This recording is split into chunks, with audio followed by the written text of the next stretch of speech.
ingatkanlah, Allah beri kekuasaan kepada sesiapa yang Allah kehendaki. Ingat.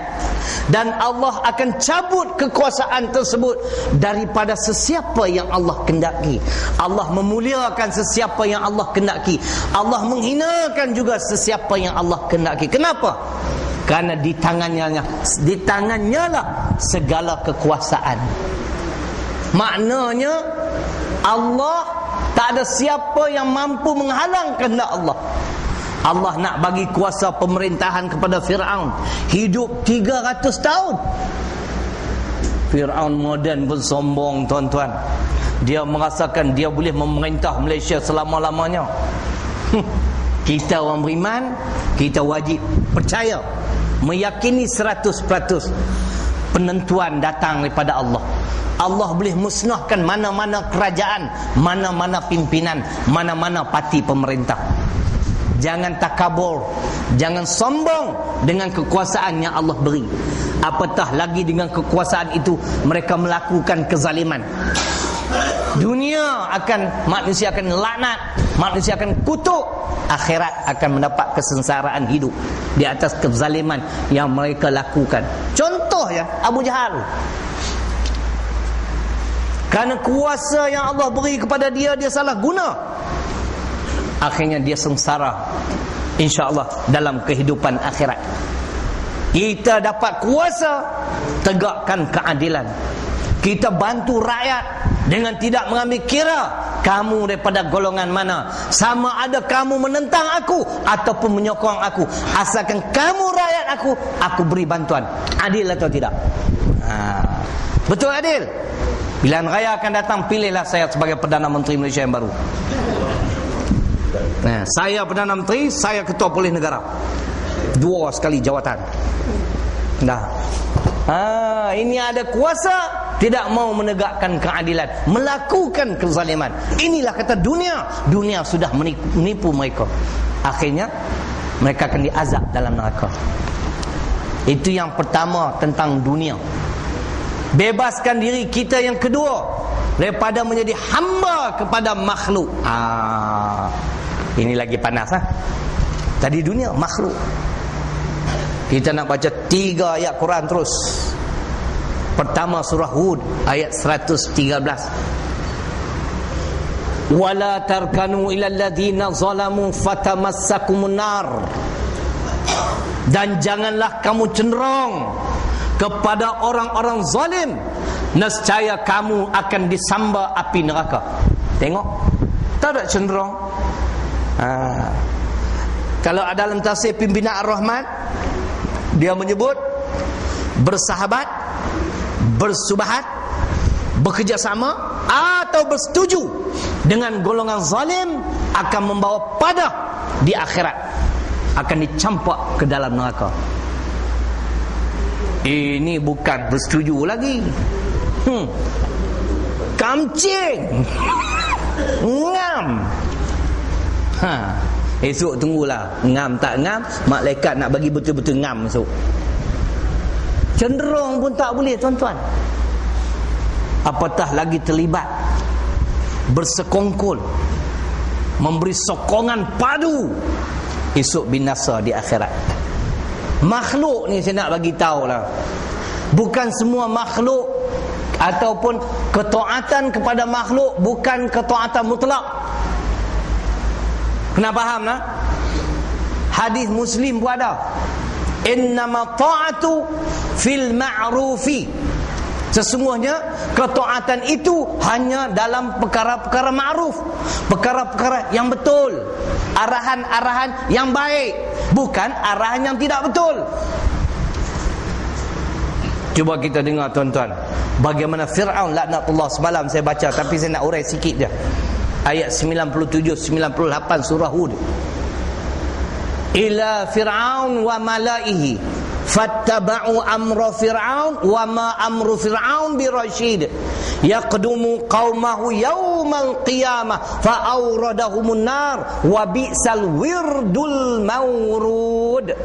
97-98 surah ke-11 surah Hud. Cuba dengar elok. dan kepada Fir'aun dan kaum-kaum dia, pengikut-pengikut dia. Lalu mereka mematuhi arahan Fir'aun, sedangkan arahan Fir'aun itu tidak betul. Apa dia arahan Fir'aun, tuan-tuan? Fir'aun telah mengeluarkan arahan supaya semua kanak-kanak lelaki di bumi Mesir yang baru lahir dibunuh, kerana dia mendapat alamat kerajaannya akan kalah di dalam pilihan raya yang ke-12.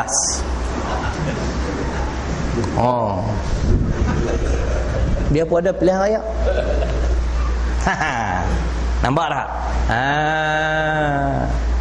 Oleh kerana kebimbangan ini, dia keluarkan arahan, bunuh saja kanak-kanak lelaki yang baru lahir. Tu dia, tuan-tuan. Tuan kata, sedangkan arahan itu tidak betul. Pengikut-pengikut ni dulu, kini, selamanya setia dengan Fir'aun laknatullah. Nampak tak? Mereka menunaikan arahan tersebut, dia bunuh seluruh kanak-kanak lelaki yang baru lahir. Tuan-tuan dengar apa kesudahan golongan ini? Yaqdumu qaumahu yaumal qiyamah, pada hari akhirat nanti, kata Allah, penyokong-penyokong Fir'aun yang taat secara mengkhinzir buta. Hampa lambat tangkap.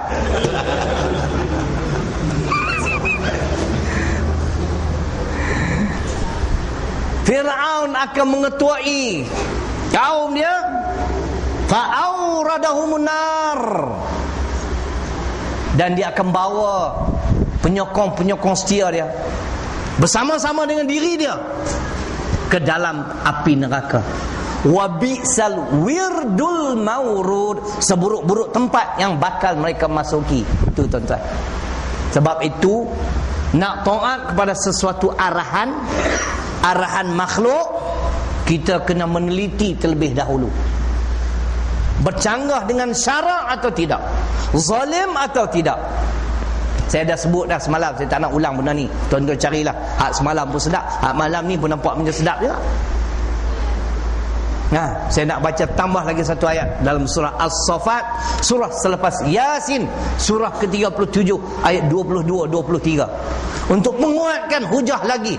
Orang yang bersekongkol dengan golongan zalim pasti akan dicampak ke dalam neraka. Cuba buka As-Saffat. Uhsyuru alladzina zalamu wa azwajahum wa ma kanu ya'budun min dunillah fahduhum ila siratil jahim. Kan Tuhan sebut. Apa maksudnya?